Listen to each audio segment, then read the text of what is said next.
बार की बात है जब महात्मा बुद्ध मगध राज्य के एक गांव में ठहरे हुए थे। गांव से थोड़ा बाहर एक मोची अपने परिवार के साथ रहता था। उस मोची के घर के पास एक तालाब था। एक दिन रोज की तरह सुबह मोची तालाब किनारे पानी लेने गया। वहां उसने तालाब में एक बहुत ही अद्भुत पुष्प देखा।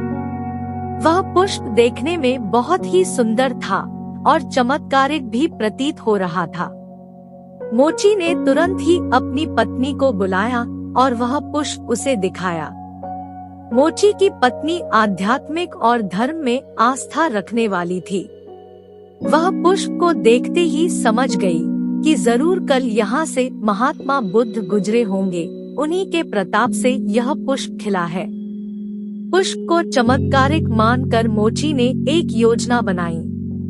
उसने अपनी योजना के बारे में पत्नी को बताया कि वह इस पुष्प को राजा को देगा और उनसे खूब सारी स्वर्ण मुद्राएं लेगा। उसकी पत्नी ने भी सोचा कि यह पुष्प उनके किसी काम का नहीं है, इसे राजा को ही दे दो, कम से कम कुछ कमाई तो होगी। पत्नी की सहमति के बाद मोची राजमहल की ओर निकल गया। राजमहल के रास्ते में उसे एक व्यापारी मिलता है। मोची के हाथ में पुष्प देखकर वह रुक जाता है। वह मोची से पूछता है कि भाई ये पुष्प लेकर कहाँ जा रहे हो? मोची कहता है कि मैं यह पुष्प लेकर राजा के पास जा रहा हूँ। इसे राजा को भेंट करके मैं राजा से मुँह मांगा इनाम लूंगा। व्यापारी ने मोची को प्रस्ताव दिया कि तुम ये पुष्प मुझे दे दो, बदले में मैं तुम्हें 100 स्वर्ण मुद्राएं दूंगा। मोची सोच में पड़ गया। उसने सोचा कि जब व्यापारी इस पुष्प के लिए 100 स्वर्ण मुद्राएं दे रहा है तो राजा तो और ज्यादा देगा। यही सोचते हुए उसने व्यापारी को पुष्प देने से मना कर दिया।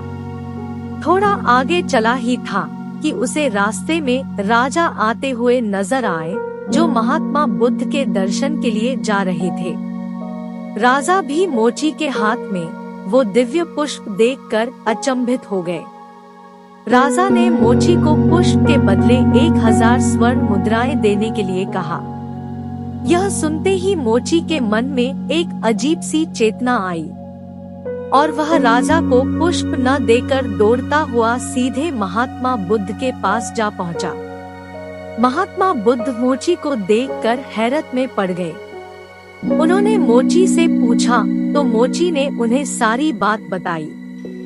इसके बाद मोची ने वह पुष्प महात्मा बुद्ध के चरणों में अर्पित किया और उनसे कहा कि पहले तो मेरे मन में पुष्प को देखकर लालच आ गया था, लेकिन अब मैं समझ गया हूँ कि जिसकी छाया पड़ने से ही एक पुष्प इतना दिव्य हो गया हो, अगर उसकी शरण में मैं चला जाऊं तो मेरा जीवन भी धन्य हो जाएगा। इसके बाद वह आजीवन महात्मा बुद्ध का शिष्य बनकर रहा। इस कहानी का सार यह है कि हमारी जिंदगी में हमें बहुत सी चीजें अपनी तरफ आकर्षित करती हैं, लेकिन हमें उनके लालच में न फंसकर अपने ज्ञान का प्रयोग करके जीवन में सही राह को चुनना चाहिए।